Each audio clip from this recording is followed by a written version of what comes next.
Study IQ IAS, अब तैयारी हुई affordable. Hello everyone, welcome to study IQ. मैं प्राची आप लोगों का environment and ecology book series में बेहद स्वागत करती हूँ।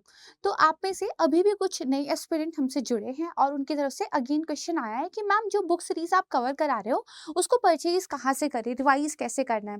तो आप में से जो भी लोग पहली बार जुड़ रहे हैं या जिनको भी आइडिया नहीं है, तो दिस इज द बुक जिसको हम यहाँ पे कवर कर रहे हैं। स्टडी आईक्यू पब्लिकेशन के द्वारा इस बुक को जो है रिलीज किया गया है। एंड इसके पीछे का जो पर्पस था वो ये था, पहली बात कुछ सर्टेन सब्जेक्ट्स के लिए जो मटेरियल है वो कंसोलिडेटेड मैनर में एक जगह पर नहीं मिल जाता है। जैसे इन्वायरमेंट एंड इकोलॉजी की अगर हम बात करें तो लोग कहते हैं कि एनसीईआरटी के कुछ चैप्टर्स कवर कर लीजिए, फिर कुछ सर्टेन नोट्स की बात की जाती है, देन एनआईओएस के एक मैटर की बात की जाती है। इतना सारा मटेरियल आप अगर पढ़ भी ले फर्स्ट प्लेस पे तो फिर उसको रिवाइज कैसे करेंगे। एंड सेकेंडली जो बुक्स है तो या तो उनके साथ पीवाईक्यू नहीं दिए गए हैं चैप्टर वाइज, ताकि आपको ये पता चल जाए कि आप जो भी पढ़ रहे हैं उससे पूछा क्या जा रहा है। दूसरा, डायग्राम्स का जो है थोड़ा सा एक कमी देखने के लिए मिलती है, और अगर कहीं पर डायग्राम्स दिए भी गए हैं तो ब्लैक एंड जो है वाइट प्रिंट में दिए गए हैं। जबकि इन्वायरमेंट एंड इकोलॉजी आप अपनी इस प्रकृति के बारे में पढ़ रहे हो और प्रकृति में हमेशा कहती हूँ इतनी खूबसूरत है, तो इसको इसी खूबसूरती के साथ पढ़ना जरूरी है। That's why this is the solution. अब बात आती है बुक को आप कहाँ से परचेज कर सकते हैं। तो देखिए, बुक तो पूरा मैं आपको पढ़ा रही हूँ चैप्टर बाय चैप्टर, एक सिस्टमेटिक मैनर में हम इस सीरीज की मदद से पूरा इन्वायरमेंट एंड इकोलॉजी को फिनिश करेंगे। ठीक है, कोई भी चैप्टर मिस नहीं होगा, कोई भी आपका यह सीरीज बीच में बंद नहीं होने वाला, that is my promise. Perfect है। अब देखिए, जब आप chapter by chapter book series का जो ये बेसिकली क्लासेस आपके आते हैं इससे पढ़ लोगे तो आपको समझ में आ जाएगा इसको पढ़ना कैसे है। आपको ये समझ में आ जाएगा क्या इंपॉर्टेंट है, मैं कौन सी चीजें हाईलाइट करके यहाँ पे पढ़ाती हूँ, किस चैप्टर को कितना वेटेज देना है ना। और साथ में हम ये भी डिस्कस करते हैं कि कहाँ से क्वेश्चन आने की जो संभावना है वो ज्यादा रहती है। राइट। अब आपका जो काम बचता है वो बचता है रिवीजन करना, और मैंने आपसे कहा था कि इस बुक सीरीज में मुझे आपसे एक ही प्रॉमिस चाहिए कि आप लोगों ने रिवाइज अच्छे से करना है। उसके लिए आपको अगर ये बुक आपके हाथ में होगी तो आसानी रहेगी, क्योंकि जो मैं पढ़ा रही हूँ वही आप रिवाइज करेंगे तो it will be easy for you. तो इसको आप ऑनलाइन परचेज कर सकते हैं, कुछ ऑफलाइन सेंटर्स पे भी अवेलेबल है, और इसके लिए जो लिंक है वो आपको डिस्क्रिप्शन बॉक्स में और जो पहला कमेंट सेक्शन में जो कमेंट होगा वहां पे मिल जाएगा। और आप ना इस बुक के ना एक बार बेसिकली डायग्राम्स को देखिएगा, इतने अच्छे तरीके से इसको बेसिकली प्रिंट किया गया है एंड इतने कलरफुल वाइब्रेंट कलर्स का यूज करके एक फाइन क्वालिटी के साथ जो है इसको रिप्रेजेंट किया गया है। एंड इसी के साथ हर चैप्टर के बाद आप देखोगे तो आपको जो है पीवाईक्यू भी दिए गए हैं। साथ में जितनी भी आपका फ्लोरा फ्योना है उनकी जो लिस्ट दी गई है उसमें पिक्चर्स दी गई हैं साथ में, तो एक इमेजिनेशन आपका स्ट्रांग होता है कि भाई जिस ऑर्गेनिज्म के बारे में आप पढ़ रहे हो वो दिखता कैसा है, तब उसकी कैरेक्टरिस्टिक्स को याद करना आसान होता है। तो आई होप ये क्लियर हो गया होगा आपको। और अब करते हैं आज की क्लास की बात। तो देखिए, हम अपना जो चैप्टर नंबर 7 था इसको कवर कर रहे थे। The name is global and Indian initiative for biodiversity conservation. यहाँ पे हमने जो ग्लोबल इनिशिएटिव्स थे उनको काफी डिटेल में कवर किया था। आज हम जो है इंडियन इनिशिएटिव्स को कवर करेंगे, एंड साथ में जो हमारा चैप्टर नंबर 4 है, different approaches to biodiversity conservation, जिसमें हम इन सीटू और जो एक्स सीटू अप्रोचेस होती है इसको लेकर जो है यहाँ पर थोड़ा सा डिस्कस करेंगे। तो चैप्टर नंबर 7 और चैप्टर नंबर 8 ये आज के क्लास में जो है आपका कवर हो जाएगा।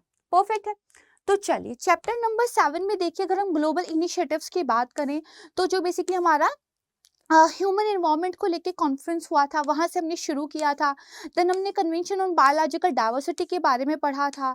इसके अलावा आप देखोगे आईची टारगेट्स जो है वो हमने पढ़ा था। कुनमिंग जो एक बेसिकली हाल ही में प्रोटोकॉल था उसके बारे में जाना था। साथ में जो 30x30 इनिशिएटिव है उसके बारे में काफी डिटेल से पढ़ा था। IUCN का जो रेड लिस्ट होता है, ग्रीन लिस्ट होता है, इसके बारे में जाना था। There are certain organisations, NGOs जिनके बारे में हमने पढ़ा था, जैसे आपका world wide fund for nature था, इसके अलावा आपका साइट्स था, राइट, ट्रैफिक के बारे में हमने यहाँ पे जाना था, साइट्स के जितने अपेंडिक्स होते हैं उनके बारे में जाना था। फिर माइग्रेशन की जो स्पीसीज है, माइग्रेशन करने वाले जो स्पीसीज हैं उनको लेकर एक जो कन्वेंशन है वो हमने पढ़ा था। जो सेंट्रल एशियन फ्लाईवे है उसके बारे में हमने बात की थी। इसके अलावा आप देखोगे कि बेसिकली एक लिस्ट जो बनाई जा रही थी, जो basically world restoration flagship list है, जिसमें हमारा नमामि गंगे प्रोग्राम भी था, इसके बारे में हमने चीज़ों को जाना था। काफ़ी सारी चीज़ों को काफ़ी डिटेल में हमने यहाँ पर जो है पढ़ा था। अर्थ आर क्या होता है, और WWF के द्वारा जो बेसिकली एक पब्लिकेशन जो है रिलीज किया जाता है ना, हर 2 साल पे, जिसके बारे में मैंने आपको कल भी बताया था। लिविंग प्लैनेट रिपोर्ट काफ़ी इंपॉर्टेंट है, इसके बारे में हमने कवर किया था। मैंने ये भी कहा था कि जब आप बेसिकली अपना करंट अफेयर पढ़ेंगे, ये रिपोर्ट जब न्यूज़ में रहेगी इसको जानिएगा। परफेक्ट है। तो इन सारी चीज़ों को देखिए हमने यहाँ पे जो है कवर कर लिया था। अब हम यहाँ पे जो शुरुआत करेंगे वो दरअसल जो initiative for biodiversity conservation Indian है उनके बारे में बात करेंगे। देखो अब तक तो हमने देखा भाई इंटरनेशनल लेवल पे क्या हो रहा है, और साथ में हमने ये देखा कि इंटरनेशनल लेवल पर जो भी कन्वेंशंस हैं, जो प्रोटोकॉल्स हैं, इंडिया उसका पार्ट है या नहीं, दैट इज क्लियर। आज हम शुरू करेंगे कि भारत के अंदर सबसे पहली बात तो बायोडायवर्सिटी को प्रोटेक्ट करने के लिए जो बायोडायवर्सिटी एक्ट है 2002, राइट, उसको सबसे ज्यादा डिटेल से हमने पढ़ना है। एंड देन इसके अलावा आप देखोगे कि बेसिकली एक नेशनल बायोडायवर्सिटी एक्शन प्लान है, बहुत ही अच्छे डायग्राम से इसके बारे में चीजें बताई गई हैं, इसको कवर करेंगे, है ना। फिर हम यहाँ पे बेसिकली जो वाइल्ड लाइफ प्रोटेक्शन एक्ट 1972 है इसको भी डिटेल में देखेंगे। इसमें कुछ अमेंडमेंट्स जो हैं एक एक्ट के द्वारा किए गए हैं उनके बारे में देखेंगे, काफ़ी इंपॉर्टेंट है ये। एनिमल वेलफेयर बोर्ड के बारे में देखेंगे। एंड इसके अलावा आप देखोगे जो हमारा वाइल्ड लाइफ क्राइम जो है कंट्रोल ब्यूरो, एंड इसके अलावा कुछ और जो है ऑर्गेनाइजेशन है, इन सब के बारे में हम यहाँ पे देखेंगे। ठीक है, काफी इंपॉर्टेंट आज का वीडियो रहेगा, ना सिर्फ इसलिए कि हम इंडियन इनिशिएटिव्स के बारे में पढ़ रहे हैं, बल्कि इसलिए भी जो 8 चैप्टर है वो भी काफी इंपॉर्टेंट है। यहाँ से मैं जो भी पढ़ाऊंगी बहुत ध्यान से सुनिएगा, क्योंकि अगर आप PYQ देखेंगे तो मोर नंबर ऑफ क्वेश्चन जो पिछले कुछ सालों में आपको देखने को मिलते हैं वो जनरली यहीं से देखने को मिलेंगे। तो this is one of the most important chapter अगर आप बात करें जो भी हमने अब तक पढ़ा है तो। ठीक है, चलिए। अच्छा, मैं आगे बढ़ूँ इससे पहले एक इंपॉर्टेंट इन्फॉर्मेशन है आपके लिए। जुलाई में हमारा बैच स्टार्ट हुआ था, ये आपको पता ही है, मैंने बताया भी था, और मैंने बताया था कि जल्दी ही जो है सीटें हमारी भर जाती हैं। 31 जुलाई जो है बेसिकली उसको हमारी जो है एडमिशन्स क्लोज हो रहे हैं। ठीक है, तो 31 ऑफ जुलाई तक आप में से जो लोग एडमिशन ले लेंगे उसके बाद एडमिशन जुलाई वाले बैच में क्लोज हो जाएंगे, जिसकी शाम को 6 बजे क्लासेस होती हैं। इस बैच में 3 लैंग्वेजेस में हम आपको अलग अलग जो है बेसिकली बैच उपलब्ध करा रहे हैं। आप हिंदी के बैच में एडमिशन लेना चाहते हैं, इंग्लिश में लेना चाहते हैं, कंफर्टेबली इंग्लिश में जो है प्रिपेयर करना चाहते हैं, तो अभी एडमिशन लेने का बिल्कुल सही वक्त है। क्योंकि देखिए जुलाई भी ऑलमोस्ट खत्म हो चुका है, अगस्त से स्टार्ट होने वाला है, आपका पेपर मई में होगा, 1 साल से भी कम का समय रह गया है। तो एक अच्छा एनवायरनमेंट, राइट, हम एनवायरनमेंट ही पढ़ रहे हैं, एक अच्छा एनवायरनमेंट बहुत ज्यादा जरूरी है यूपीएससी की तैयारी के लिए। जैसे कहते थे ना भाई, एक माहौल होना चाहिए पढ़ाई का, तो वो माहौल अगर आप ढूंढ रहे हैं, आप एक लाइव इंटरेक्शन के साथ जो है अपनी फैकल्टीज के साथ पढ़ना चाहते हैं, तो this is the solution. Study IQ के P2I बैच को आप ज्वाइन कर सकते हैं। फीस पर मैक्सिमम डिस्काउंट के लिए आप कूपन कोड यूज कर सकते हैं, दैट इज प्राची लाइव। इस बैच से रिलेटेड आपके मन में बहुत सारी क्वेरी हो सकती हैं, NCERTs कवर होंगे कि नहीं होंगे, इसके अलावा आप बाकी स्टैंडर्ड बुक्स को कितना कवर कराओगे, टेस्ट सीरीज किस तरीके से होंगे, मीन्स आंसर राइटिंग की प्रैक्टिस किस तरीके से होगी, और हमारा मीन्स रेसिडेंशियल प्रोग्राम भी है, जिसमें अगर आप इस बैच का पार्ट हो और आपका जो है प्रीलिम्स क्लियर होता है 2024 वाला, जो कि डेफिनेटली होगा क्योंकि यहाँ पे पढ़ाई इतनी बेहतरीन होगी, आप अगर अपना हार्डवर्क पुट ऑन करेंगे तो डेफिनेटली क्लियर होगा। तो प्रीलिम्स आपका क्लियर होता है तो मीन्स के लिए आपका जो बेसिकली रहने और खाने की व्यवस्था है वो स्टडी IQ की तरफ से की जाएगी, एंड उसके लिए आपको बिल्कुल भी चिंता करने की जरूरत नहीं है, आप बस पढ़ाई कीजिए। तो आप हमारे मीन्स रेसिडेंशियल प्रोग्राम का जो है पार्ट बन सकते हैं, लाइब्रेरी की फैसिलिटी आपको मिलेगी, एंड टीचर्स का पूरा सपोर्ट आपको यहाँ पे मिलेगा। परफेक्ट है। तो इस बैच के बारे में जो भी आपके क्वेश्चंस हैं उनको जानने के लिए आप मुझे मेरे टेलीग्राम चैनल पे पिंग कर सकते हैं, UPSC with Prachi, UPSC with VITH and Prachi PRACHI, इसको आप सर्च कीजिएगा, मिल जाएगा। एक छोटी सी फैमिली है, वहां पे आइएगा, कमेंट सेक्शन ओपन है, आपको बैच के बारे में जो भी डिटेल जाननी है वो आप जान सकते हो। परफेक्ट है। याद रखिएगा 31 जुलाई को शाम को 6 बजे से, ठीक है, जो हमारी क्लासेस चल रही हैं वो वाला जो बैच है वो क्लोज हो जाएगा। ठीक है, तो एडमिशन लेने का बहुत ही ज्यादा राइट टाइम जो है आपके पास है। परफेक्ट है। चलिए अब बढ़ते अपनी क्लास में आगे। तो यहाँ पर देखिए बायोलॉजिकल डाइवर्सिटी एक्ट, जैव विविधता अधिनियम है 2002 वाला। तो दरअसल इस एक्ट के द्वारा जो कन्वेंशन ऑन बायोलॉजिकल डाइवर्सिटी था, ठीक है, जैव विविधता के संरक्षण को लेके जो एक संधि भारत ने साइन की हुई है, ये उसको भी इफेक्ट देता है। ठीक है, वहां पे हमने जिन प्रिंसिपल्स को अपनाया है उन प्रिंसिपल्स को हम अपने नेशनल लॉ के अंदर भी लेकर दरअसल आए हैं। एम क्या है? बिल्कुल यही एम है कि जो हमारी बायोलॉजिकल डाइवर्सिटी है उसको प्रोटेक्ट करना है, और अगर हम अपनी इस जैव विविधता के जो संसाधन है इनका यूज करना है तो सस्टेनेबल तरीके से करना है। परफेक्ट है, इसको ध्यान रखिएगा। अब देखो की फीचर्स की बात करें, सबसे पहली बात तो ये है जो हमारी बायोलॉजिकल रिसोर्सेज पर एक्सेस है उसको ये रेगुलेट करता है। यानी कि देखिए ये एक्ट कहता है कि अगर किसी भी तरह की बायोलॉजिकल रिसोर्सेज की आप इंफॉर्मेशन चाहते हो, एक्सेस चाहते हो, या किसी भी तरह की जो इंफॉर्मेशन है, ट्रेडिशनल नॉलेज, उसको आप किसी फॉरेन नेशन में या फिर किसी इंस्टीट्यूशन या कंपनी में ट्रांसफर करना चाहते हो, कोई कंपनी, कोई इंस्टीट्यूशन, कोई दूसरे जो फॉरेन बेसिकली नेशनल्स हैं, वो अगर हमारे ट्रेडिशनल नॉलेज का किसी भी तरह का यूज करना चाहते हैं तो उसको क्या है गवर्नमेंट ऑफ इंडिया की तरफ से रेगुलेट किया जाएगा। ठीक है, प्रॉपर जो है चीजों को एक फ्रेमवर्क के अकॉर्डिंग मैनेज किया जाएगा, उसी के अकॉर्डिंग परमिशन मिलेगी, गवर्नमेंट ऑफ इंडिया यहाँ पे रेगुलेट करेगी। ठीक है, दूसरा बोला गया कुछ नेशनल प्लान्स और प्रोग्राम्स जो है बनाए जाएंगे, कुछ ऐसे स्ट्रेटेजीज हम बनाएंगे ताकि जो हमारी डाइवर्सिटी है इसको हम कंजर्व कर सकें, इसको हम प्रिजर्व कर सकें। ठीक है, इसके अलावा थ्रेटेंड स्पीसीज का कंजर्वेशन किया जाएगा, ये कहा गया है। साथ में इस एक्ट के अंदर बायोलॉजिकल हेरिटेज साइट, इसका जिक्र किया गया है।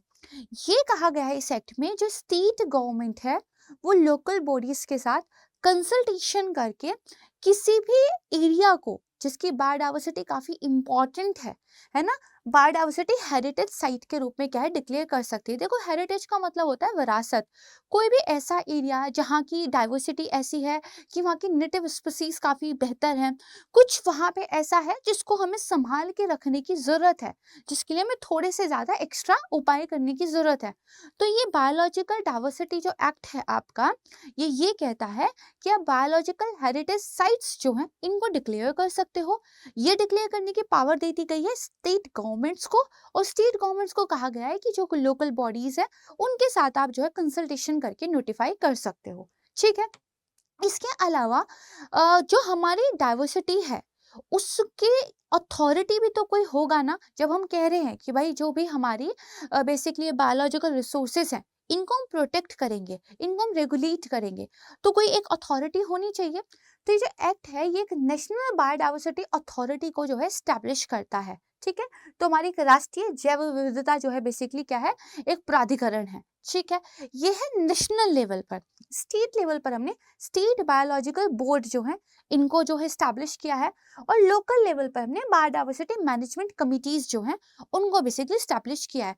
तो 3 स्तर का ढांचा देखने को मिलता है। नेशनल लेवल पे आपकी नेशनल बायोलॉजिकल अथॉरिटी है, स्टेट के लेवल पर आपकी स्टेट बायोलॉजिकल बोर्ड है, एंड देन लोकल लेवल पर आपके जो है बायोडाइवर्सिटी मैनेजमेंट कमिटीज हैं। ठीक है, तो ये ढांचा यहाँ पे अपनाया गया है।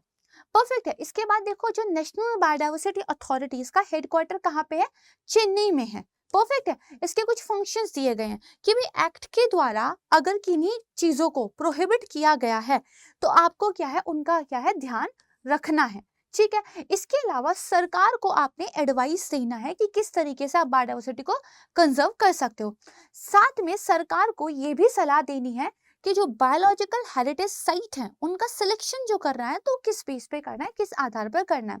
साथ में अगर किसी भी तरह के इंटेलेक्चुअल प्रॉपर्टी राइट्स, ठीक है, आप फॉरेन कंट्रीज के किसी भी पोर्शन को या किसी को दे रहे हो तो बेसिकली क्या है आपको उस चीज का ध्यान रखना है। देखो अगर आपकी बायोडाइवर्सिटी से कोई भी नॉलेज निकली लेकिन कल को कोई फॉरेन कंट्री से आके उस पे इंटेलेक्चुअल प्रॉपर्टी राइट जो है अपना अख्तियार करना चाहता है, उसको अपोज भी करना पड़ेगा क्योंकि उस इंफॉर्मेशन पर हमारा अधिकार है।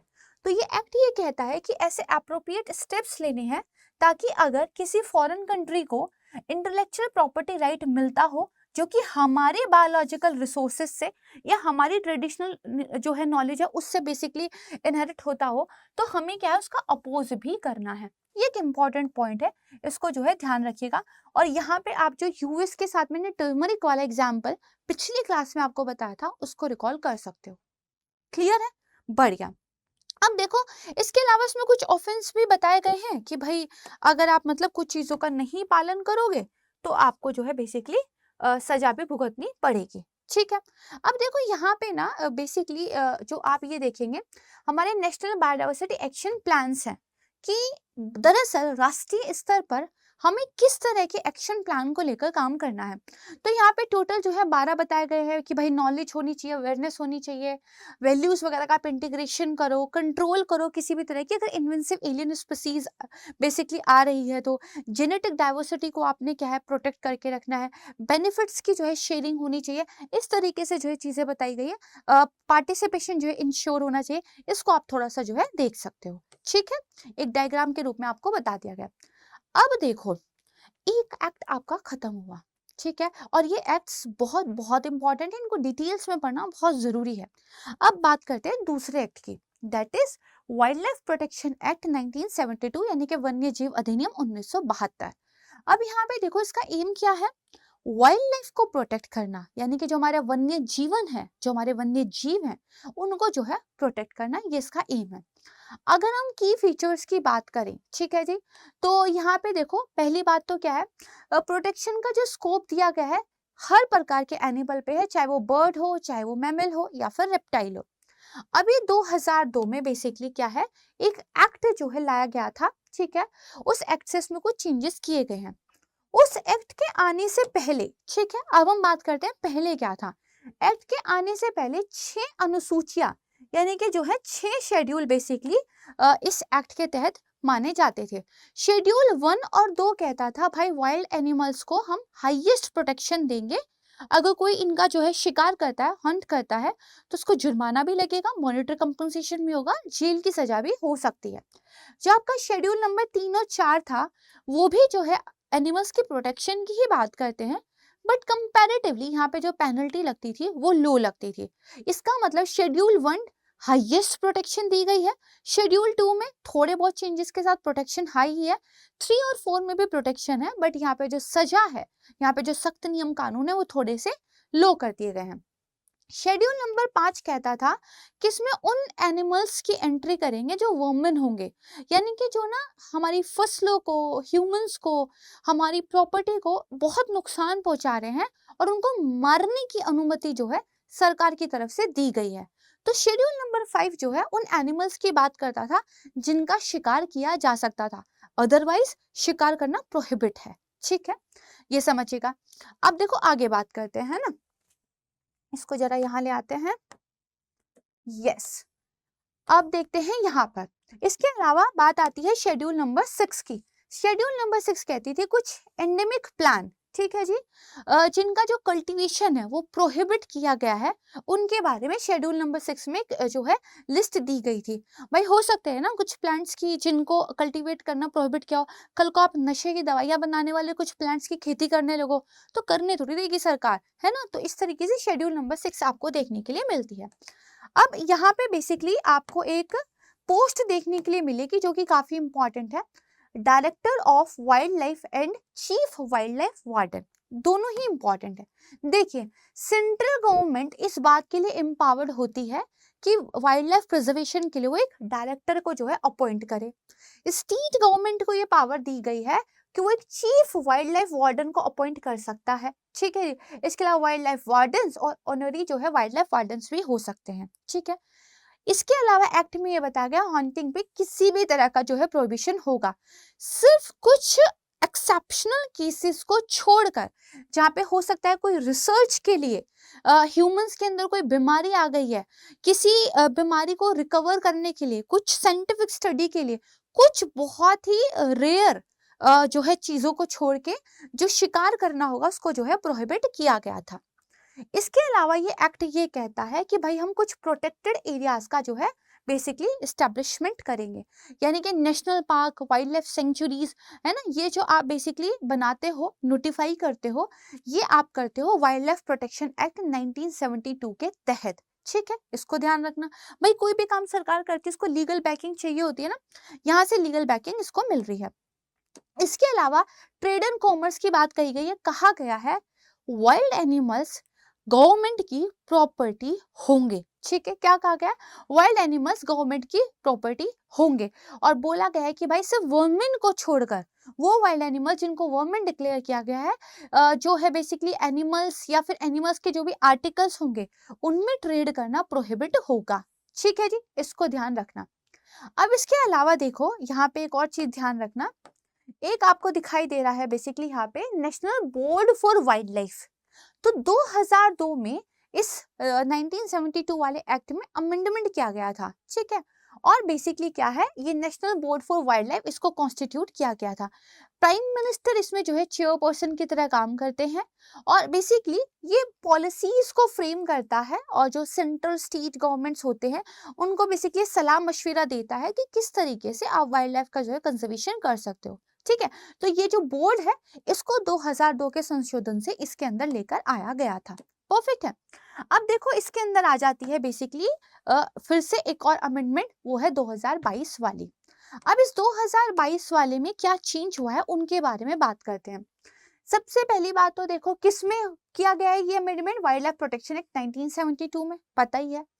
फिर हम क्या कर रहे हैं, साइट्स के बारे में हमने पढ़ा था। ठीक है, साइट्स बेसिकली क्या कहता था कि भाई जो आपकी वाइल्ड लाइफ है, जो आपके वाइल्ड एनिमल्स है, उनमें ट्रेड हो तो इस तरीके से हो कि उनको थ्रेट ना हो किसी भी प्रकार का। और साइट्स ने अपने कुछ बेसिकली शेड्यूल्स भी बनाए हुए थे, अपेंडिक्स बनाए हुए थे, अपेंडिक्स 1, 2 है ना, उसमें लिस्ट डाली हुई थी। तो देखो जो साइट्स का इम्प्लीमेंटेशन है, गवर्नमेंट ऑफ इंडिया इस वाले अमेंडमेंट के जरिए साइट्स को भी इफेक्ट देती है इस एक्ट के अंदर। ठीक है जी, तो क्या हो गया, अब इंडिया की जो भी ऑब्लिगेशंस थी साइट्स के तहत उनको हमने इफेक्ट दे दिया है।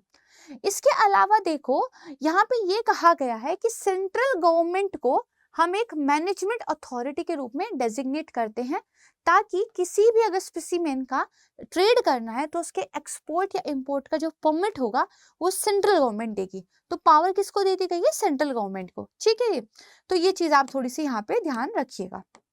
बढ़िया। अब यहाँ पे देखो मैंने क्या बताया था आपको बेसिकली कि जो आपका 1972 वाला एक्ट था उसमें 6 शेड्यूल थे। 4 में आपने एनिमल्स को प्रोटेक्शन दी थी, है ना, एक में आपने जो वर्मिन जो है डिक्लेयर किया था, और छठे में आपके प्लांट्स के कल्टीवेशन के लिए लाइसेंस था।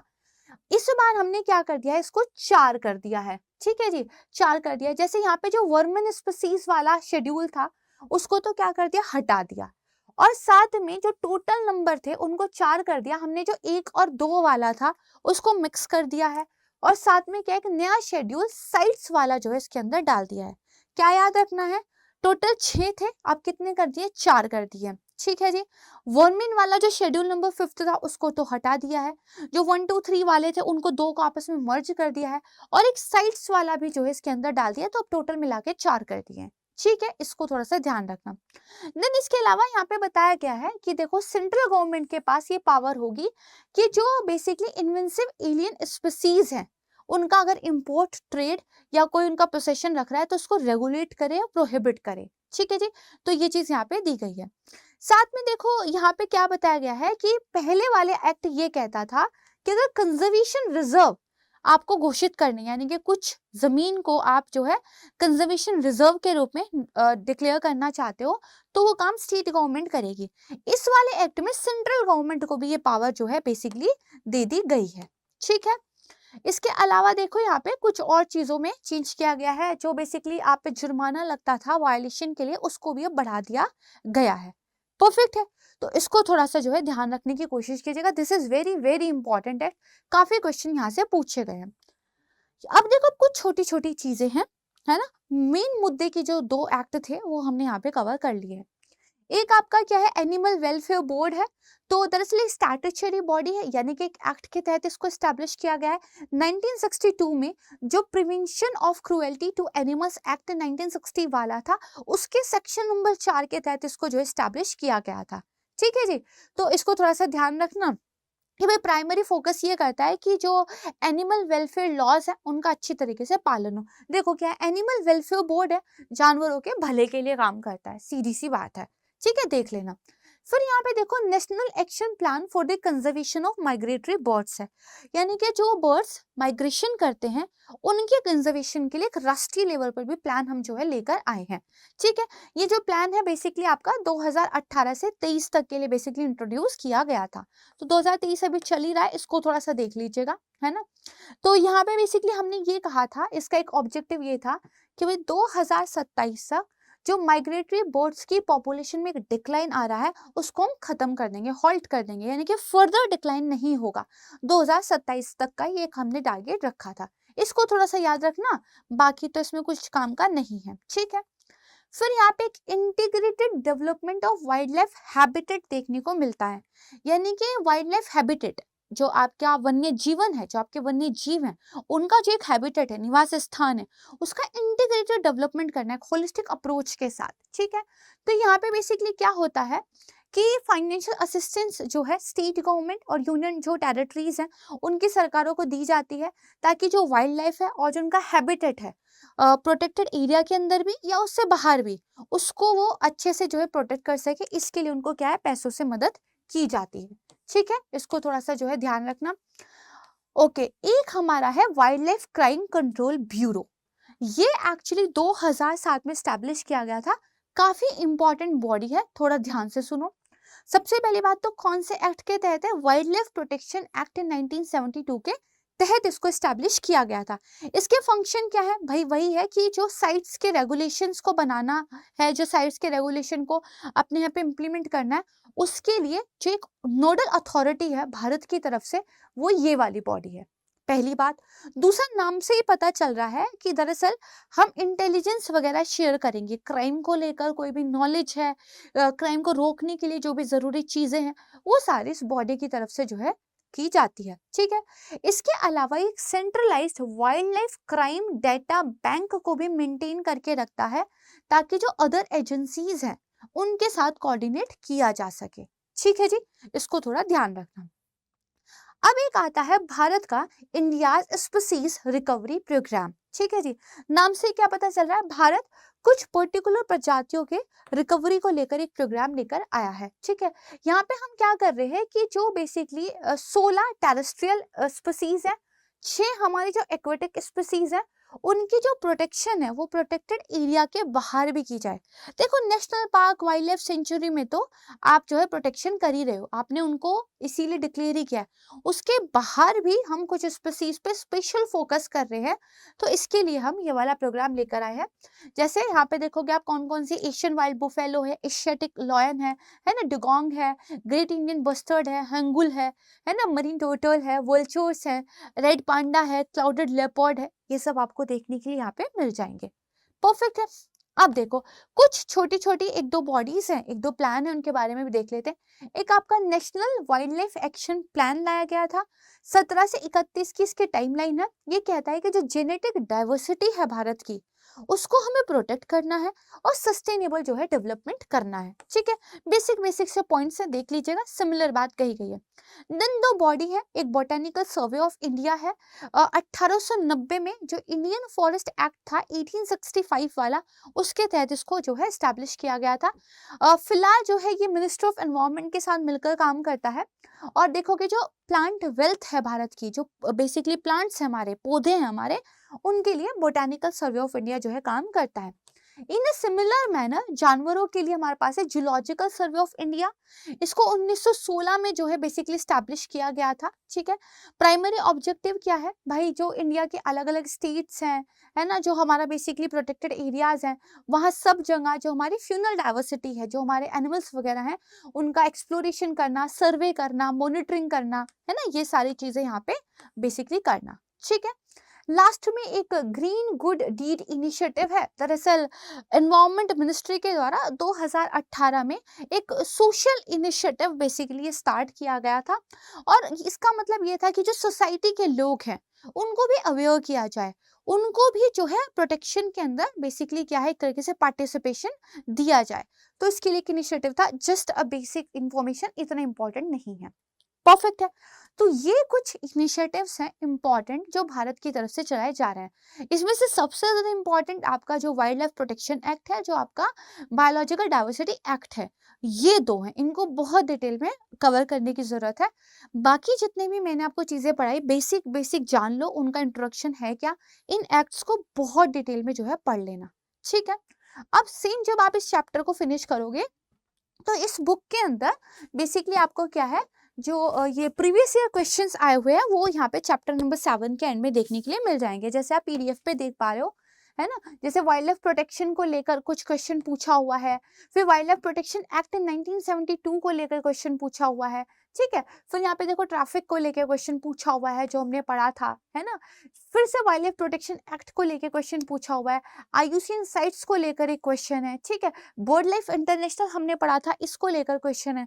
तो आपने देखा जो हम पढ़ रहे हैं ना, क्वेश्चन वहीं से आते हैं। And this is the beauty of a quality material, कि वो यही सोच के बनाया जाता है कि भाई जो एक बेसिकली पैटर्न है यूपीएससी का, उससे हमने जो सीखा उसको बुक के अंदर जो है पिरो दे, ठीक है। इसको थोड़ा सा आप क्या है ध्यान रखना।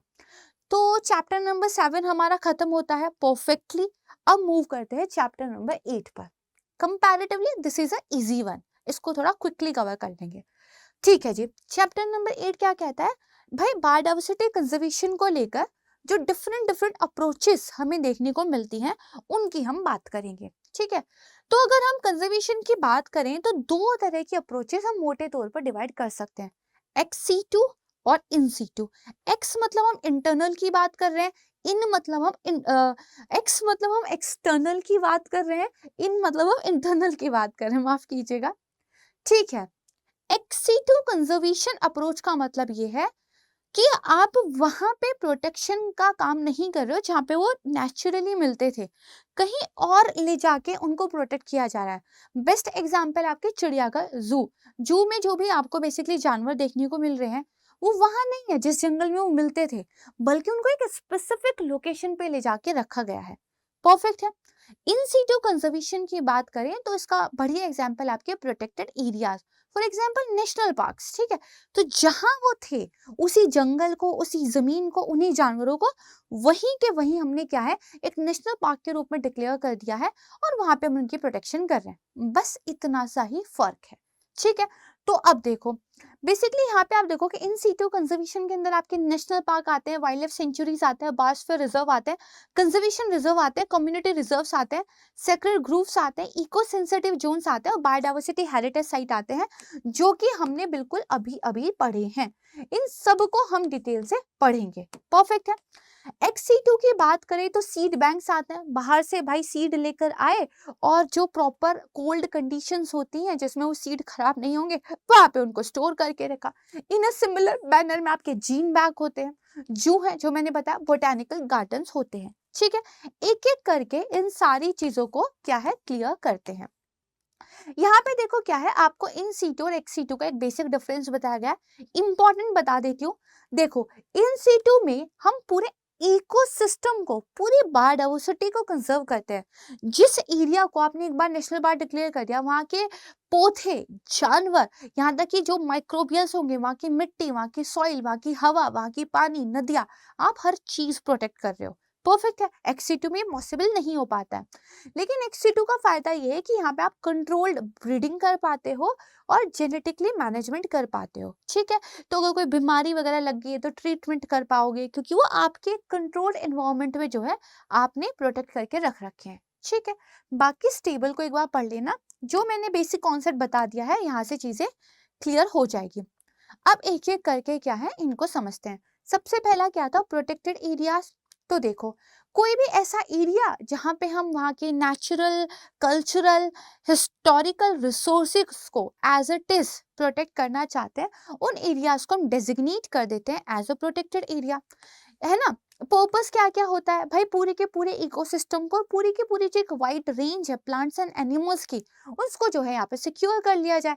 फॉर एग्जाम्पल जो आपका बेसिकली सुंदरबन नेशनल पार्क है, जब आप उसको प्रोटेक्ट करते हो तो वहाँ पे मैंग्रोव्स भी प्रोटेक्ट होते हैं, रॉयल बंगाल टाइगर भी प्रोटेक्ट होते हैं। जब वेस्टर्न घाट को प्रोटेक्ट करते हो जो कि यूनेस्को का एक वर्ल्ड हेरिटेज साइट है, तो वेस्टर्न घाट पर जितना भी फ्लोरा फ्योना आपको मिलता है, द होल बायोडाइवर्सिटी, उसका प्रोटेक्ट करते हो, राइट है।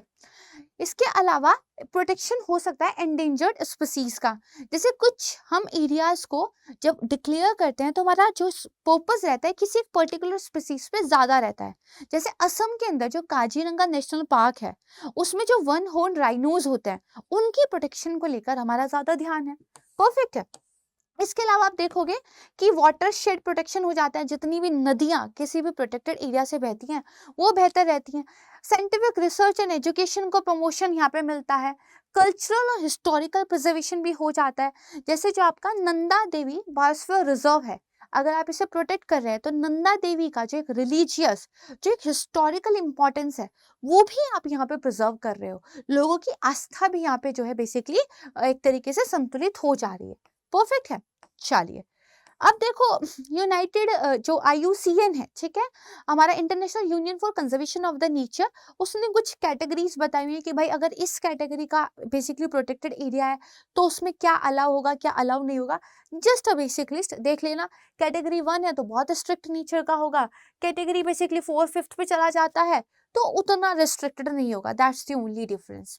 चलिए अब हम देखो भारत की बात करते हैं। तो भारत में हम कुछ टेरेस्ट्रियल एरिया को भी प्रोटेक्शन दे देते हैं, national park, wild life sanctuary. हम जो मरीन एरिया है, हमारा समुद्र वाला जो एरिया है, उसको भी तो प्रोटेक्ट करते हैं। हमारे पास कुछ मरीन नेशनल पार्क भी है ना, तो इसको ध्यान रखना।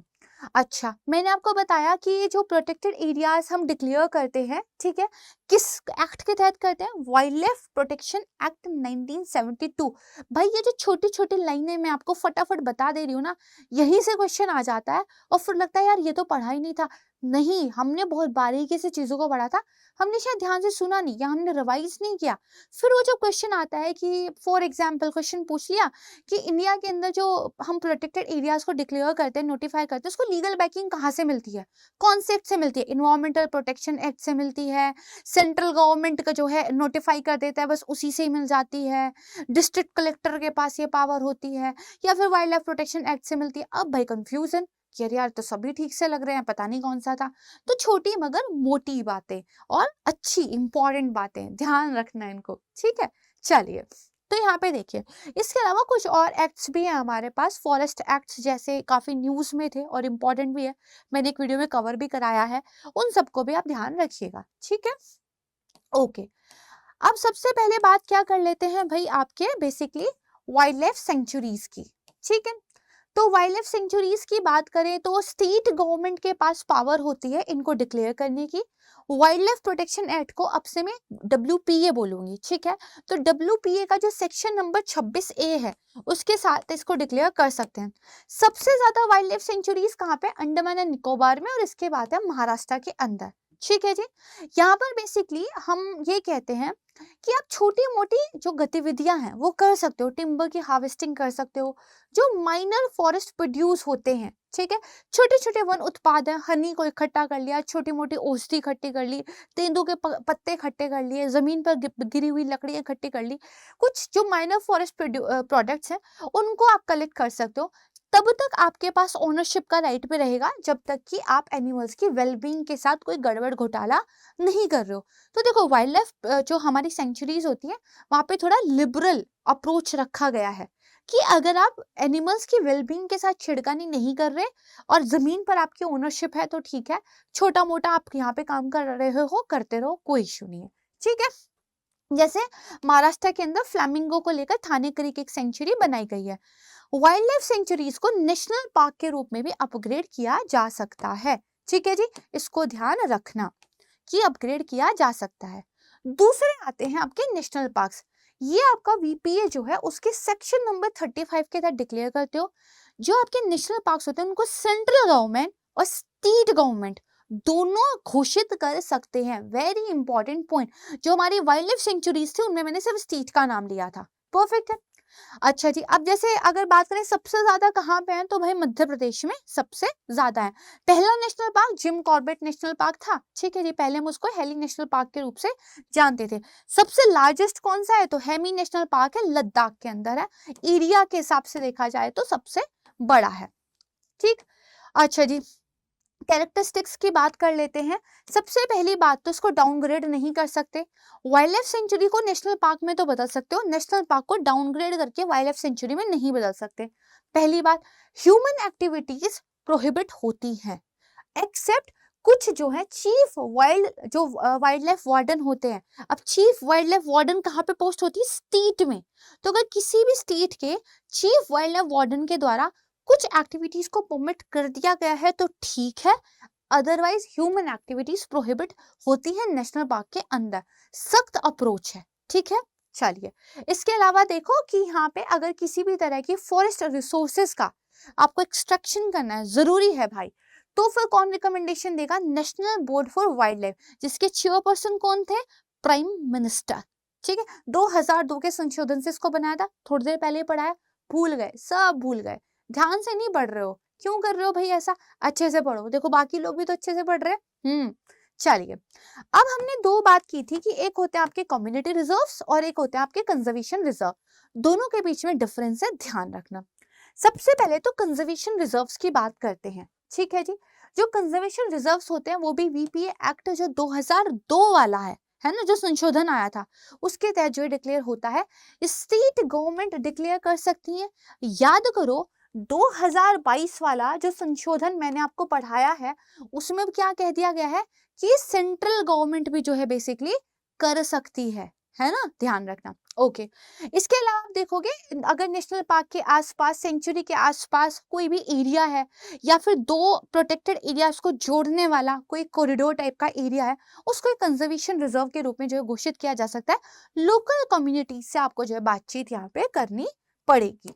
बढ़िया है, ठीक है जी। अब इसके बाद आते हैं यहाँ पर इसकी कैरेक्टरिस्टिक्स क्या होती है।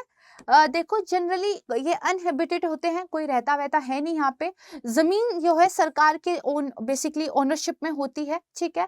और हो सकता है कि कम्युनिटीज इसको अपने किसी काम के लिए यूज कर रही हो, भाई सरकार की जमीन है, लेकिन हो सकता है कुछ समुदायों के द्वारा चरागाह के रूप में यूज किया जा रहा हो, जमीन सरकार की होगी, कंजर्वेशन रिजर्व सरकार की जमीन, ठीक है। दूसरे आते हैं आपके बेसिकली क्या है, कम्युनिटी रिजर्व। अब देखो यहीं पे फर्क पता चल जाएगा। कम्युनिटी रिजर्व का मतलब है कि ये जमीन जो है किसी प्राइवेट ओनरशिप में होती है। तो हो सकता है कि किसी नेशनल पार्क के पास जमीन है, किसी इंसान की है, बट उसको एक प्रोटेक्टेड एरिया के रूप में डिक्लेयर करना जरूरी है, नहीं तो उस नेशनल पार्क पे फर्क पड़ेगा। तो अब सरकार उस प्राइवेट पर्सन के साथ एक कंसल्टेशन करके उसको एक कम्युनिटी रिजर्व के रूप में घोषित कर सकती है, ठीक है जी। यहाँ पे क्या होता है, प्राइवेटली ओन्ड ये प्रोटेक्टेड एरियाज होते हैं, ठीक है। और हो सकता है कि भाई दो प्रोटेक्टेड एरिया के बीच में बफर के रूप में पड़ रहे हों। सबसे ज्यादा कहाँ पे है, सबसे ज्यादा नागालैंड में है, इसके बाद आपको मेघालय में देखने को मिलते हैं, राइट। इसका मैनेजमेंट कैसा होगा, अब क्योंकि ये प्राइवेटली ओन जमीन है तो मैनेजमेंट क्या होगा, एक कम्युनिटी रिजर्व मैनेजमेंट कमेटी बनेगी जिसमें 5 रिप्रेजेंटेटिव वो होंगे जो विलेज पंचायत के द्वारा नॉमिनेट किए गए होंगे। एक रिप्रेजेंटेटिव जो है या तो स्टेट फॉरेस्ट या फिर वाइल्ड लाइफ डिपार्टमेंट की तरफ से होगा। ये जो कमेटी होगी इसके अकॉर्डिंगली इसको जो है मैनेज किया जाएगा। जैसे बिहार की गोगाबिल कम्युनिटी रिजर्व अभी 1-2 साल पहले न्यूज में थी, ठीक है जी, बढ़िया। अब आते हैं आपके मरीन प्रोटेक्टेड एरियाज, ठीक है। अब देखो समुद्र में किसी एरिया का किस तरीके से भाई वो करते होंगे डिमार्केशन, तो देखो एक बात ध्यान रखो यहाँ पे, यस इसको ध्यान रख लेते हैं जी। जैसे मान लीजिए ये आपका जो है सी है, परफेक्ट है, दिस इज कंप्लीटली वाटर। जब कभी आपका लो टाइड आता है, I think this colour is not good ना, let me change it, yes, मान लीजिए कभी आपका जो है बेसिकली लो टाइड आता है, परफेक्ट है। तो जब लो टाइड आता है पानी आपका बहकर क्या है यहां तक पहुंच जाता है, लेकिन कभी हो सकता है कि आपका क्या है हाई टाइड आता हो, ठीक है। जब हाई टाइड आता है तो पानी ज्यादा ऊपर तक पहुंच जाता है ना, तो जब हाई टाइड होता होगा तो पानी आपका बेसिकली हो सकता है यहां तक पहुंच जाए। अब जब आप जो मरीन प्रोटेक्टेड एरिया को डिक्लेयर करोगे तो ये जो आपकी लाइन है ये है आपकी हाई टाइड लाइन। इस हाई टाइड लाइन को आप जो है ध्यान रखना, ठीक है जी, ध्यान रखोगे। चलो देखो क्या कह रहा है कि देखो या तो पूरा का पूरा हिस्सा जो कि इस हाई टाइड लाइन के 500 मीटर के अंदर आता हो या उसका कुछ हिस्सा इस बेसिकली हाई टाइड लाइन के 500 मीटर के अंदर अंदर आता हो और साथ में जो मरीन एनवायरनमेंट जहां पे बेसिकली हो उसको आप मरीन प्रोटेक्टेड एरिया के रूप में घोषित कर सकते हो, ठीक है जी। आपकी एक हाई टाइड लाइन है, इससे 500 मीटर के अंदर में अगर कुछ भी इस तरह का एनवायरनमेंट आता है या फिर उसका कुछ हिस्सा इसमें आता है उसको आप घोषित कर सकते हो। तो ये हाई टाइड लाइन जो वर्ड है ना बस इसको ध्यान रखना, बाकी तो ठीक ही है, ठीक है जी। Okay 128 marine protected areas total Bharat में है, लेकिन जो आपके नेशनल पार्क है मरीन नेशनल पार्क वो केवल 4 है। एक है आपका gulf of Kutch marine sanctuary Gujarat में, Mahatma Gandhi marine national park Andaman Nicobar में, gulf of Kutch marine national park है अगेन गुजरात में, and gulf of Mannar national park है आपका तमिलनाडु में, ठीक है जी। इसको थोड़ा सा ध्यान रखना, परफेक्ट है, बढ़िया। इसके बाद आते हैं आपके बायोस्फीयर रिजर्व्स, ठीक है जी। नेशनल पार्क देख लिया, वाइल्ड लाइफ सेंचुरीज देख ली, मरीन प्रोटेक्टेड एरिया नेटवर्क देख लिया, कम्युनिटी रिजर्व्स देख लिए, कंजर्वेशन रिजर्व्स देख लिए। अब बात करते हैं बायोस्फीयर रिजर्व्स की। देखो बायोस्फीयर रिजर्व्स का जो कॉन्सेप्ट है कि यूनेस्को की तरफ से शुरू किया गया था, यानी कि एक इंटरनेशनल कॉन्सेप्ट है, ठीक है। अब देखो जो यूनेस्को है उन्होंने 1971 में बायोडाइवर्सिटी का प्रोटेक्ट भी करना है बट उसका सस्टेनेबल यूज भी करना है, जो वहां के लोग हैं उनके लाइवलीहुड को भी जो है भाई देखभाल के रखना है। इस चीज को ध्यान में रखते हुए इस कॉन्सेप्ट को शुरू किया था। देखो मैंने क्या बताया, जो आपके नेशनल पार्क्स होते हैं वहां पे ऑलमोस्ट सारी एक्टिविटीज प्रोहिबिट हो जाती है। वाइल्ड लाइफ सेंचुरीज में भी आप बहुत कम चीजों को कर सकते हैं। तो देखो हो सकता है कि आपने कुछ ऐसे एरिया को नोटिफाई कर दिया एज अ प्रोटेक्टेड एरिया जहाँ के आदिवासी लोग बहुत ज्यादा डिपेंड थे, उनकी लाइवलीहुड पे देखो कुछ भी हो असर तो देखने को मिलता है। तो ये बेसिकली कुछ ह्यूमन राइट्स और एनिमल राइट्स का मुद्दा भी कई बार बन जाता है। तो यूनेस्को की तरफ से 1970 के दशक में प्रोग्राम शुरू किया गया कि हम ना एक ऐसी अप्रोच लेकर आते हैं कि बायोडाइवर्सिटी का तो प्रोटेक्शन हो ही, लेकिन उसका सस्टेनेबल यूज भी हो पाए और जो वहां के लोगों की लाइवलीहुड है हम उसको भी लेकर काम करें, ठीक है। तो इसको ध्यान रखना, यानी कि क्या हो, जो लोकल कम्युनिटीज हैं उनका सोशियो इकोनॉमिक वेलबींग भी हो, ये जो है यहाँ पे ध्यान रखा जाए। अब देखो यूनेस्को की तरफ से एक प्रोग्राम आया था, है ना, जिसको बोलते हैं मैब, है ना। मैब जो है प्रोग्राम यूनेस्को की तरफ से आया था। उस मैब प्रोग्राम के तहत ही जो है बेसिकली यहाँ पे इन बायोस्फीयर रिजर्व्स को जो है बेसिकली उन्होंने बनाना शुरू किया था, ठीक है। चलो अब देखो उन्होंने क्या किया है, एक वर्ल्ड नेटवर्क जो है बायोस्फीयर रिजर्व्स का बनाया है, यानी कि जितने भी इंटरनेशनल लेवल पर बायोस्फीयर रिजर्व्स डेजिग्नेट किए गए हैं वो सारे के सारे जो है इस नेटवर्क का एक पार्ट बनते हैं। अब ये किसी भी कंट्री के अंदर कोई एरिया है उसको बायोस्फीयर रिजर्व के रूप में घोषित करना है और ये जो वर्ल्ड का नेटवर्क है इसमें उसको नॉमिनेट करवाना है, तो कैसे होगा।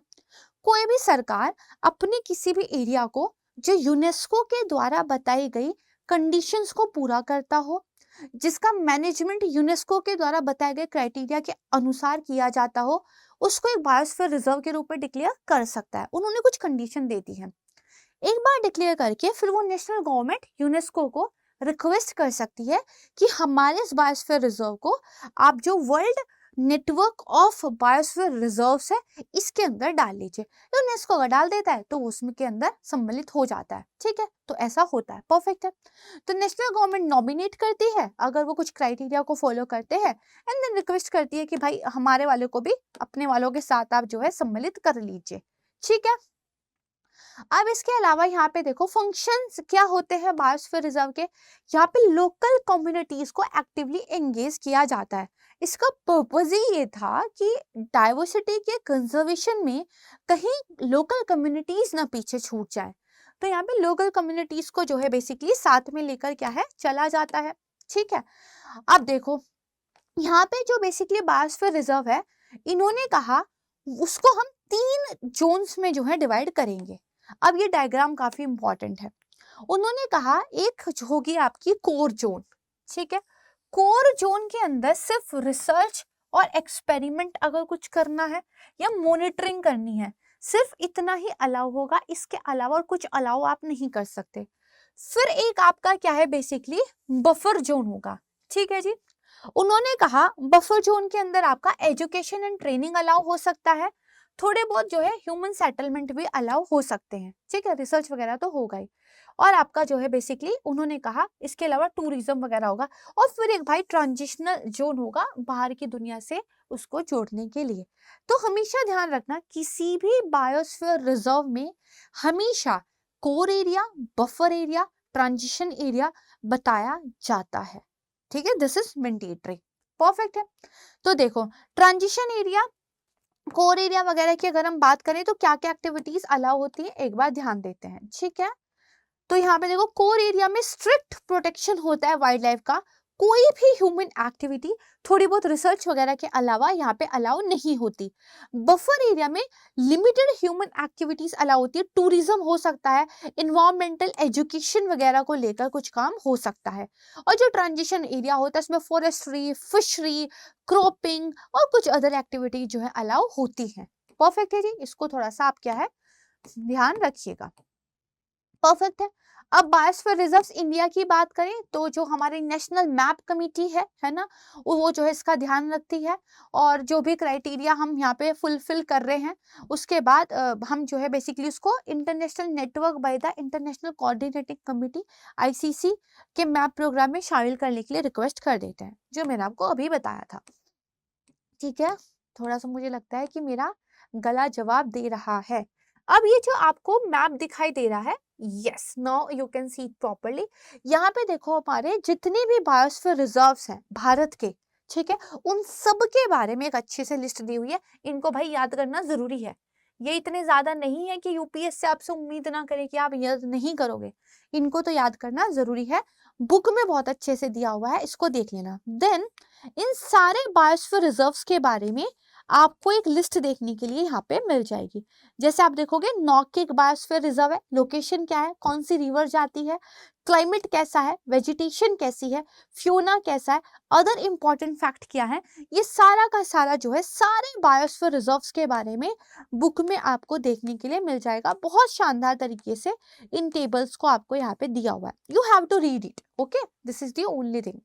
फिर इसके बाद यहाँ पे जब आपने सब पढ़ लिया है, एक बार ब्रशन अप करने के लिए उसको wild life sanctuaries, national park, biosphere reserve, तीनों के बारे में समरी में यहाँ पे जो है चीजें आपको बताती हैं, ठीक है। अब देखो इन सीटू में हमने प्रोटेक्टेड एरियाज वाला कवर कर लिया। नेक्स्ट क्या आता था, सेक्रेड ग्रूव्स, ये पवित्र वन होते हैं। देखो कई बार कुछ लोकल कम्युनिटीज के द्वारा, कुछ एंडेमिक पीपल के द्वारा अपने कुछ पर्टिकुलर जंगलों को, अपने कुछ उपवनों को बहुत पवित्र माना जाता है, वो उनकी पूजा करते हैं, उनका धार्मिक महत्व होता है, तो वहां पे वो उनकी कटाई करना या किसी भी तरह से उनको डिस्टर्ब करना अलाउ नहीं करते, तो इनको बोला जाता है सेक्रेड ग्रूव्स। तो इस वजह से क्या होता है, महत्व भले धार्मिक या सांस्कृतिक हो, लेकिन इन वनों की क्योंकि कटाई नहीं होने देते हैं वो, तो इनका प्रोटेक्शन हो जाता है, ठीक है। तो सेक्रेड ग्रुप्स भी एक प्रोटेक्शन ही है, यूपीएससी ऑलरेडी इन पे क्वेश्चन पूछ चुका है। सबसे ज्यादा सेक्रेड ग्रुप्स आपको वेस्टर्न घाट में देखने के लिए मिलेंगे। अलग अलग राज्यों में अलग अलग नंबर ऑफ जो है सेक्रेड ग्रुप्स आपको मिल जाएंगे देखने के लिए, और उनको अलग अलग नामों से जाना जाता है। जैसे आंध्र प्रदेश में पवित्र वन उनको बोलते हैं, ठीक है। इसके अलावा छत्तीसगढ़ में भी देखोगे माता गुड़ी बोलते हैं, ठीक है। हिमाचल प्रदेश में कुल देवता बोला जाता है, तो इनको जो है आप थोड़ा सा ध्यान रखना। लेकिन आज के टाइम पे क्या है, इन सेक्रेड ग्रुप्स को भी खतरा देखने के लिए मिल रहा है। अर्बनाइजेशन हो रहा है, जंगलों की कटाई हो रही है, खेती का दबाव है, तो कुछ थ्रेट्स भी हैं, ठीक है। पता होना चाहिए बस इतना, सेक्रेड ग्रुप्स होते क्या है, 2-4 बार वो लिस्ट पढ़ लेना जिसमें हर राज्य में सेक्रेड ग्रुप्स को किस नाम से जाना जाता है ये बताया हुआ है, ठीक है। इसके बाद और क्या आता है, इको सेंसिटिव जोन्स, फटाफट बताती हूँ, आसान है। देखो जो भी आपका प्रोटेक्टेड एरिया है वो तो आपके स्ट्रिक्ट प्रोटेक्शन के अंदर है, अच्छी बात है, लेकिन उसकी बाउंड्री से जस्ट बाहर के एरिया में तो किसी तरह की गाइडलाइंस नहीं है, तो वहां पे अगर अर्बनाइजेशन, इंडस्ट्रियलाइजेशन इस तरह की चीजें हो जाएंगी, उसका सीधा अदर प्रोटेक्टेड एरिया में भी देखने को मिलेगा असर। तो हमने कहा कि भाई उन प्रोटेक्टेड एरिया के आसपास का वो वाला एरिया जहाँ का इकोसिस्टम बहुत फ्रेजाइल है, बहुत सेंसिटिव है, हमें ना उसको भी प्रोटेक्ट करने की जरूरत है, तब जाके वो एक्चुअली वाला प्रोटेक्टेड एरिया जो है उसको हम प्रोटेक्ट कर पाएंगे। कितना प्रोटेक्ट हो जा रहा है, राइट है। चलो, तो एक इंसुलेटिंग लेयर, एक शॉक ऑब्जर्वर के रूप में जो है इको सेंसिटिव जोन बनाए जाते हैं। ठीक है जी। ये जो eco sensitive zone basically notify होते हैं, कौन करता है? Environment ministry. किस एक्ट के तहत? Environment protection act 1986।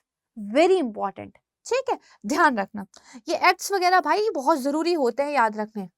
अब देखो, यहाँ पे ये बताया गया किसी भी प्रोटेक्टेड एरिया के आसपास 10 किलोमीटर तक का जो एरिया है वो आप इको सेंसिटिव जोन के रूप में डिक्लेयर कर सकते हो। कहीं पे अगर बहुत ऐसी जरूरत पड़ गई तो बियॉन्ड 10 किलोमीटर भी कर सकते हो, ठीक है। अब सुप्रीम कोर्ट का एक बहुत इंपॉर्टेंट केस यहाँ पे आया था। TN Godavarman Thirumulpad, yes, actually इतने डिफिकल्ट के नेम होते हैं ना, कई बार मुश्किल हो जाती इनको। Basically Thirumulpad versus union of India case है ये, ठीक है जी। तो यहाँ पे देखो क्या कहा सुप्रीम कोर्ट ने, मैंडेटरली, ये मतलब इसमें कोई छूट ही नहीं है, मैंडेटरली हमारे जो कंट्रीज के अंदर नेशनल पार्क और वाइल्ड लाइफ सेंचुरीज हैं उनके चारों तरफ 1 किलोमीटर का इको सेंसिटिव जोन तो रखना ही पड़ेगा। बहुत इसको लेके दंगा फसाद हुआ था, खूब विरोध वगैरह हुआ था, तो फिर थोड़ा बहुत जो है सुप्रीम कोर्ट जी ने कहा था कि अच्छा ठीक है ऐसे नहीं तो ऐसे कर लो। पर ध्यान रखना, ये वाला जो केस था आपका Godavarman Thirumulpad versus union of India case, इसमें कहा था 1 किलोमीटर का इको सेंसिटिव जोन तो आपको रखना ही है, ठीक है। और यहाँ पर आप कोई भी नया परमानेंट स्ट्रक्चर नहीं बना सकते। जो बने हुए हैं ठीक है, बढ़िया बात है, कोई नया ऐसा स्ट्रक्चर जो परमानेंट कैरेक्टर का हो वो आप यहाँ पर नहीं बना सकते हो, ठीक है जी। फिर यहाँ पे कुछ चीजें बताई गई है कि क्या क्या जो है बेसिकली आपके यहाँ पे हो सकता है। फिर आपके बायोडाइवर्सिटी हेरिटेज साइट, पहले थोड़ी देर पहले पिछले चैप्टर में पढ़ाया कि अगर कोई इकोलॉजिकली फ्रेजाइल आपका इकोसिस्टम है बट वहाँ की बायोडाइवर्सिटी बहुत ज्यादा हाई है, उसको आप एक विरासत के रूप, एक हेरिटेज के रूप में देखते हैं, तो आप उसको जो है बायोलॉजिकल डाइवर्सिटी एक्ट 2002 के तहत डीएचएस के रूप में डिक्लेयर कर सकते हैं। स्टेट गवर्नमेंट के पास जो है ये पावर होगी, ठीक है जी। बहुत ही बढ़िया, ये तो कुछ ज्यादा ही जूम हो गया, right. I think this is sufficient, है ना? हाँ जी, तो इसको आप ध्यान रखना। अब अगेन यहाँ पे बायो हेरिटेज साइट्स की जो लिस्ट है उसका पूरा का पूरा डिटेल आपको दिया हुआ है, परफेक्ट है। इसको अगेन आपको क्या है, बुक से पढ़ना है। बहुत ही अच्छी बात है, काफी कुछ है और भाई काफी कुछ ही पढ़ना पड़ता है, क्या करें, है ना। फिर एक है natural world heritage sites in India, तो अगेन वही यूनेस्को के तहत है ना, जो वर्ल्ड हेरिटेज साइट्स जो है रिकॉग्नाइज की जाती है, तो वही आपके बेसिकली क्या होते हैं, नेचुरल वर्ल्ड हेरिटेज साइट्स हो जाते हैं। ये नेचुरल भी हो सकते हैं, आपके कल्चरल भी हो सकते हैं और कॉम्बिनेशन भी हो सकता है। देखो एक तो यूनेस्को का मैप प्रोग्राम था, ठीक है, तो मैप प्रोग्राम के तहत आप बायोस्फीयर रिजर्व्स पढ़े हैं जिनको हम 3 जोन में डिवाइड करते हैं। एक जो है ये नेचुरल वर्ल्ड हेरिटेज साइट्स भी हैं, या तो नेचुरल वर्ल्ड हेरिटेज साइट्स हो सकती हैं, या तो वो कल्चरल हो सकती हैं, या वो कॉम्बिनेशन में हो सकती हैं। भारत की अगर बात करें, भारत के अंदर टोटल जो है basically 7 natural world heritage sites हैं, 32 कल्चरल वर्ल्ड हेरिटेज साइट्स है, और एक मिक्स्ड है जो है कि आपकी कंचनजुंगा नेशनल पार्क सिक्किम में, यानी कि टोटल जो आपके पास है ना, वो है 40। एक बार जब कोई नेचुरल वर्ल्ड हेरिटेज साइट्स के रूप में डिक्लेयर हो जाता है, इस लिस्ट में शामिल हो जाता है, उसको लीगल प्रोटेक्शन जो है इंटरनेशनल लॉ के तहत मिलती है। जैसे युद्ध वगैरह की स्थिति में उनको भाई आप टारगेट नहीं कर सकते, ठीक है, इंटरनेशनल लॉ के तहत उनको लीगल प्रोटेक्शन मिल जाता है, परफेक्ट है। ये भी बहुत ज्यादा इंपॉर्टेंट है। और यहाँ पे देखो लिस्ट दी गई, नंदा देवी है, वैली ऑफ फ्लावर्स आपका आपका basically great Himalayan national park है, ठीक है, केवला देव है, वेस्टर्न घाट्स हैं, काजीरंगा है, मानस है, सुंदरबंस है, ठीक है, इनको जो है आराम से एक बार देख लेना, बहुत इंपॉर्टेंट है। अगेन साइट, उसका लोकेशन, उसका डिस्क्रिप्शन सब यहाँ पे आपको देखने के लिए मिल जाएगा, परफेक्ट है। इसके अलावा कुछ आपके जियोलॉजिकल हेरिटेज साइट होते हैं। देखो आपका, आप नेचुरल रिसोर्सेज को, फ्लोरा फ्यूना को, लिविंग बींग्स को प्रोटेक्ट कर रहे हो, अच्छी बात है। किसी किसी रीजन में कोई केव, कोई क्रेटर, कोई रॉक्स ऐसे हो सकते हैं जहाँ पे इस अर्थ के इवोल्यूशन के बारे में हमें इंपॉर्टेंट इंफॉर्मेशन मिलती हो, जो हमें बेसिकली हमारी अर्थ के बारे में कुछ इंपॉर्टेंट चीजें बताते हो। जियोलॉजिकली जिसका इंपॉर्टेंट कैरेक्टर है उसको भी प्रोटेक्ट करने की जो है जरूरत है। उसके लिए जियोलॉजिकल हेरिटेज साइट्स जो है घोषित किए जाते हैं। इनका बेसिकली जियोलॉजिकल एरिया में साइंटिफिक, कल्चरल और एजुकेशनल जो है वैल्यू होती है। स्कल्पचर्स हो सकते हैं, कीव्स हो सकती हैं, रॉक्स हो सकते हैं। अच्छा, ये किसके अंदर में आता है? ये मिनिस्ट्री ऑफ माइंस के अंदर में आता है। प्लीज इसको ध्यान रखना। मैनेजमेंट कौन करता है? जियोलॉजिकल सर्वे ऑफ इंडिया करता है। तो ये एनवायरमेंट मिनिस्ट्री मत ध्यान रख लेना, आपका मिनिस्ट्री ऑफ माइंस है, ठीक है। फिर यहाँ पे बेसिकली देखो आपके क्या है, ये जियो हेरिटेज साइट्स के बारे में एक पूरी लिस्ट बताई गई है। सब याद नहीं करने हैं। क्या बता रही हूँ? सब याद नहीं करने हैं। जो न्यूज में आएंगे थोड़े बहुत उनको पढ़ लेना, एक दो बार रीडिंग तो कर ही लेना, ठीक है, लेकिन सब याद करने जरूरी नहीं है, ठीक है। जैसे लोनार लेक भी एक आपका जियोलॉजिकल हेरिटेज साइट है महाराष्ट्र का। परफेक्ट है। अभी देखो बेसिकली 34 जियोलॉजिकल हेरिटेज साइट जो है इंडिया के अंदर है। अगेन इनकी एक बेसिक लिस्ट आपको दी गई है। You don't have to remember it, इसको मगअप करने की बिल्कुल भी जरूरत नहीं है। जैसे कि हमारे बायोस्फीयर रिजर्व या जो हमारे हेरिटेज साइट्स थे वो इंपॉर्टेंट थे, ठीक है। अब देखो हाल ही में सरकार के द्वारा 2022 में इन जियो हेरिटेज साइट्स और जियो रिलिक्स के लिए प्रिजर्वेशन एंड मेंटेनेंस के लिए एक एक्ट जो है लाने की कोशिश की गई। अभी बिल ही है, ड्राफ्ट बिल है। तो उसमें बताया गया था कि भाई सेंट्रल गवर्नमेंट के पास ये पावर होगी कि वो किसी भी जियोलॉजिकल हेरिटेज साइट को नेशनल इंपॉर्टेंस का जो है डिक्लेयर कर सकते हैं, ठीक है। फिर बताया गया था कि भाई कोई भी जो बेसिकली हेरिटेज साइट्स का जो विद इन प्रीमाइसिस होगा उसमें आप कुछ कंस्ट्रक्शन, रिनोवेशन वगैरह नहीं कर सकते, उसको प्रोहिबिट किया गया था। कुछ इसी तरह का जिक्र जो है बिल में किया गया था। काफी टाइम पहले न्यूज में था ये जब बिल आया था, कभी आगे न्यूज में रहेगा तो उसको करंट अफेयर में आप कवर कर लीजिएगा। परफेक्ट है, बढ़िया। तो हमने इन सीटू कंजर्वेशन के जो मेथड्स थे वो यहाँ पे खत्म कर लिए हैं।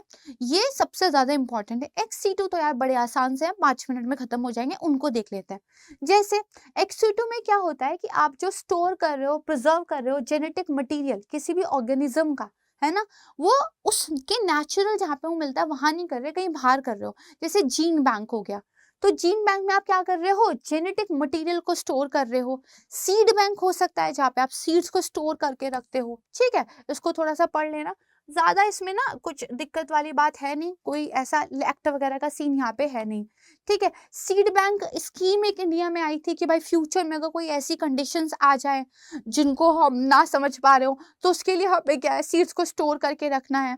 एक नेशनल जीन बैंक हमने 1996 में बनाया था। आने वाली जो पीढ़ियां हैं उनके लिए हमें कुछ जेनेटिक रिसोर्सेज को भाई सेव करके रखना है, ठीक है। इस तरह की चीजें यहाँ पे आपको देखने के लिए मिल जाएंगी, ठीक है। ओके, फिर यहाँ पे आप देखोगे बोटेनिकल गार्डन्स होते हैं। जब आप प्लांट्स को जो है ग्रीन हाउसेस में या आउटडोर कहीं पे जो है बेसिकली प्रिजर्व करके रखते हो, कल्टीवेट करके रखते हो, उनको कंजर्व करते हो, वो आपके बोटेनिकल गार्डन्स होते हैं, है ना। इसके अलावा आपके जू वगैरह होते हैं। तो अच्छा बस इतना ध्यान रख लेना, वाइल्ड लाइफ प्रोटेक्शन एक्ट 1972 और जो नेशनल जू पॉलिसी थी 1998, उसके तहत जो है मैनेजमेंट किया जाता है आपके जूस का। एक सेंट्रल जू अथॉरिटी भी है जो इन सारी चीजों के लाइसेंस को, रेगुलेशन को देखती है। ये दो बातें यहाँ पे ध्यान रखने की जरूरत थी। एंड देन एक लास्ट कॉन्सेप्ट है जो है इको ब्रिजेस या इको डक्ट्स। ये क्या होता है? इनको बेसिकली वाइल्ड लाइफ कॉरिडोर्स भी बोलते हैं। अब देखो, मान लीजिए ये आपका एक नेशनल पार्क है, ये आपका एक नेशनल पार्क है, ठीक है। यहाँ पे बेसिकली क्या है, आपका एक रोड बना दिया गया है। रोड बनाया गया, इतना नेशनल पार्क का हिस्सा आपका खत्म हो गया, ये तो रोड है, इस पे गाड़ियां आती जाती हैं। लेकिन मान लीजिए जो आपके एलिफेंट्स वगैरह होते हैं, है ना भाई, वो तो घूमते फिरते रहते हैं, उनको थोड़ी पता है कि इंसानों ने डेवलपमेंट कर दिया, वहां नहीं जा रहा है। एलिफेंट्स मूवमेंट करते ही हैं। कई बार जब आप रेलवे ट्रैक्स बना देते हो, अब क्या है, न्यूज में आता है कि भाई इस रेलवे ट्रैक पे कई बार टक्कर लगने से लगातार एलिफेंट्स की जान को खतरा आ रहा है। Now what is the solution? क्या उन एलिफेंट्स को बांध के रखना? It's not possible, right? ये उनका नेचर ही नहीं है। हम क्या कर सकते हैं, इस रेलवे ट्रैक के ऊपर, है ना, एक ऐसा कॉरिडोर बना सकते हैं, या बीच में कुछ भी इस तरीके से करके एक ऐसा कॉरिडोर बना सकते हैं जो इनके मूवमेंट को फैसिलिटेट करे। और यहाँ पे हम क्या करेंगे, very bad drawing just avoid it, ठीक है। यहाँ पे हम क्या करेंगे, जो वहाँ का नेचुरल वेजिटेशन है, जो वहाँ के नेचुरल प्लांट्स वगैरह थे, उनको बेसिकली यहाँ पे कल्टीवेट करेंगे ताकि एक लोकल एटमोसफेयर यहाँ पे जो है क्रिएट किया जा सके। तो वाइल्ड लाइफ कॉरिडोर्स या फिर जो आपके just give me second, wild life corridors या जो वाइल्ड लाइफ क्रॉसिंग्स होते हैं, connection between two large areas of wild life habitats, इनको हम इको ब्रिजेस या इको डक्ट्स जो है बोलते हैं, ठीक है जी। नेचुरल वेजिटेशंस को हम यहाँ पे यूज करते हैं, एक नेटिव एरिया बनाने की कोशिश यहाँ पे करते हैं, ठीक है। और भाई जो आपके बेसिकली बटरफ्लाईज है, बर्ड्स है, ग्रीन रूफ्स बनाते हैं, ठीक है। मॉन्की वगैरह है तो उनके लिए कैनोपी ब्रिजेस बनाते हैं, ठीक है। ओवर पासेस या अंडर पास टनल्स बना देते हैं हम एनिमल्स के लिए, जैसे एलिफेंट वगैरह होते हैं, ठीक है। जैसे उत्तराखंड में एक इको ब्रिज जो है क्रॉस करता है, जो काला धुंगी और नैनीताल हाईवे है उसको, ठीक है। इसको देखना, काफी जो है इंपॉर्टेंट आपको बात पता चलेगी। परफेक्ट है। तो बहुत ही शानदार और बहुत ही जबरदस्त तरीके से chapter number 7 and chapter number 8 हम कंप्लीट कर चुके हैं। बढ़िया, यानी कि चैप्टर 8 तक एक एक चीज आपकी जो है क्लियर हो जानी चाहिए। Now what you have to do is only revise from this book. और अगर आप किसी और से भी करना चाहते हो दैट्स ओके, मैं आपको इस बुक से पढ़ा रही हूँ तो it will be very easy for you अगर आप इससे रिवाइज करेंगे, क्योंकि वर्ड टू वर्ड आपके दिमाग में छप चुका है, ठीक है। आप लोगों का रिस्पॉन्स काफी अच्छा आ रहा है। मैं बस आप लोगों से एक ही रिक्वेस्ट करना चाहूंगी, प्लीज इन वीडियोस को ज्यादा से ज्यादा शेयर कीजिए। जितना ज्यादा आप शेयर करेंगे उतने लोगों तक इनकी रीच बनेगी, जितने लोगों तक इनकी रीच बनेगी उतनी हमारी मेहनत सफल हो जाएगी, और मेहनत सफल होगी तो हम और ज्यादा बेहतर कंटेंट आपके लिए नए नए प्रोग्राम्स के माध्यम से लेकर आते रहेंगे। एंड सिर्फ 1 मिनट का मोमेंट लेकर अगर आप अपना फीडबैक शेयर कर देंगे तो वो तो और भी बहुत अच्छी बात है। सिर्फ 1 मिनट लगता है, just share your feedback please. हमें बहुत खुशी होती है आपके कमेंट्स को देख के, हम समझ पाते हैं कि एक्चुअली में इन प्रोग्राम्स को लाने के लिए जो भी एफर्ट डाले जा रहे हैं उन एफर्ट्स का वर्थ है, वो आपको हेल्प कर पा रहे हैं, because that is the only purpose to help you out, right. तो ठीक है, यहाँ पे देखिए इनके जो है आपको PYQ भी देखने के लिए मिल जाएंगे। प्लीज चैप्टर्स को पढ़ के अच्छे तरीके से इनको प्रैक्टिस कीजिएगा। आंसर्स भी आपको दिए गए सो दैट आपको पता हो कि क्या इसका आंसर है। परफेक्ट है। चलिए यहाँ पे मैं लेती हूँ आपसे विदा। जाते टाइम एक बार और मैं आपको याद दिला दूं, जुलाई बैच जो हमारा स्टार्ट हुआ था 31 जुलाई को एडमिशन क्लोज हो रहे हैं। इसमें एडमिशन लेने का बहुत ही ज्यादा सही वक्त है, क्योंकि ऑलरेडी वक्त निकल चुका है ना, तो अब ले लीजिएगा। अगर आप बेसिकली इसके बारे में कुछ भी इंफॉर्मेशन है ना लेना चाहते हैं तो आपने बेसिकली क्या करना है, आपने मुझे ज्वाइन करना है UPSC विद प्राची पर, ठीक है। और अगर आप अपना कोर्स खरीद रहे हैं तो आपको कौन सा कूपन कोड लगाना है जो कि आपको अच्छे से याद रहना चाहिए, है ना, प्राची लाइव।